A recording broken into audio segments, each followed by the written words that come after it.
BNP কখনোই প্রতিহিংসার রাজনীতি করে নাই। এই ছাত্র যুবকের রক্তের মধ্য দিয়েই বাংলাদেশে আমি মনে করি ফ্যাসিবাদের পতনের মধ্য দিয়েই এই দেশের প্রতিহিংসার রাজনীতি আর কোনো স্থান বাংলাদেশে হবে না ইনশাল্লাহ।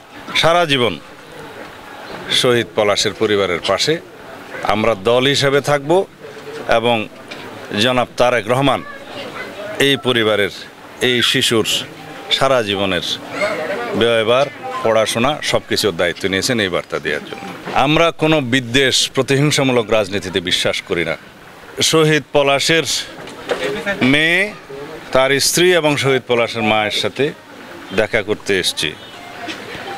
আমাদেরকে আমাদের নেতা বিএনপির মাননীয় ভারপ্রাপ্ত চেয়ারম্যান দেশনায়ক জনাব তারেক রহমান এবং দেশনেত্রী বেগম খালেদা জিয়া আমাদেরকে নির্দেশ দিয়েছেন এখানে শহীদ পলাশের পরিবারের সাথে দেখা করে যেন আমরা এই আশ্বাস এবং এই বার্তা প্রেরণ করি, সারা জীবন শহীদ পলাশের পরিবারের পাশে আমরা দল হিসেবে থাকব এবং জনাব তারেক রহমান এই পরিবারের এই শিশুর সারা জীবনের ব্যয়ভার পড়াশোনা সব কিছুর দায়িত্ব নিয়েছেন এই বার্তা দেওয়ার জন্য।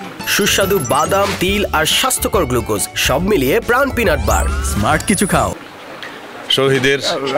শহীদ পলাশের রক্তের বিনিময়ে যে রক্তাক্ত বিপ্লব সাধিত হয়েছে বাংলাদেশে, শহীদ পলাশের যেই স্বপ্নের বাংলাদেশ, পলাশ স্বপ্নে যে বাংলাদেশ দেখেছিলেন, সেই স্বপ্নের বাংলাদেশ প্রকৃত স্বাধীন, সার্বভৌম এবং প্রকৃত গণতান্ত্রিক দেশ যাতে আমরা বিনির্মাণ করতে পারি তার সন্তানের জন্য, সেই জন্য আমরা দেশবাসীর সকলের সহযোগিতা কামনা করি এবং আমরা অঙ্গীকার আবদ্ধ শহীদের স্বপ্নের বাংলাদেশ বিনির্মাণের জন্য, যে বাংলাদেশে সবারই মানবাধিকার, সমস্ত সাংবিধানিক অধিকার, গণতান্ত্রিক অধিকার সমুন্নত থাকবে, সেরকম একটি বাংলাদেশ বিনির্মাণের জন্য আমরা অঙ্গীকার আবদ্ধ, প্রতিশ্রুতিবদ্ধ।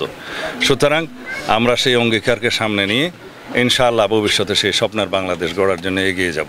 আমি দীর্ঘ 9 বছর 3 মাস 4 মাস পরে নির্বাসিত জীবন থেকে ভারত থেকে প্রত্যাবর্তন করেছি। তার আগে আমি গুপ্ত ঘরে আটক রেখেছিল তারা আমাকে 61 দিন, প্রতি মুহূর্তে মৃত্যুর প্রহর গুনছিলাম। আপনি যখন আজকে বলছেন যে সেই বাংলাদেশকে আবার আপনারা দেখতে চান, আমি শুধু এইটুকু বলবো, গত 1-1.5 বছর আগে দেশনেত্রী বেগম খালেদা জিয়া ভিশন 2030 বছরের 30 এটা ভিশন দিয়েছিল জাতির সামনে। সেখানে আপনারা দেখবেন যে সামনের দিকে আমরা অগ্রসর হব।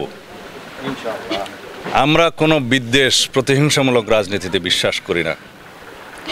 আপনি দেখবেন গত বছর জুন জুলাই মাসের দিকে আমরা বিএনপি এবং সমমনা দল এবং যারা ফ্যাসিবাদ বিরোধী গণতান্ত্রিক আন্দোলনে সামিল ছিলেন সমস্ত গণতান্ত্রিক রাজনৈতিক শক্তি এবং দলের সাথে বসে আমরা একটা 31 দফা প্রণয়ন করেছি, এটা জাতির সামনে আমরা প্রদান করেছি।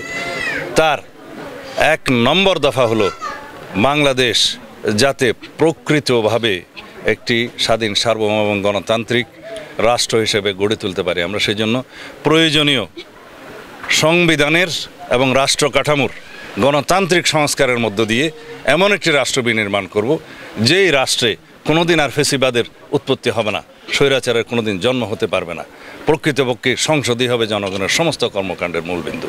সেই অঙ্গীকার আমাদের আছে। সুতরাং এটা ভাবার কোনো সুযোগ নাই যে ভবিষ্যতে কোনোদিন কোনো স্বৈরাচারের জন্ম হবে।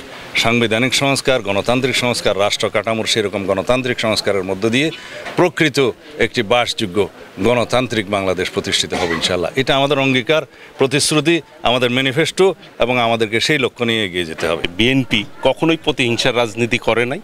এই ছাত্র যুবকের রক্তের মধ্য দিয়েই বাংলাদেশে আমি মনে করি ফ্যাসিবাদের পতনের মধ্য দিয়েই এই দেশের প্রতিহিংসার রাজনীতি আর কোনো স্থান বাংলাদেশে হবে না ইনশাল্লাহ।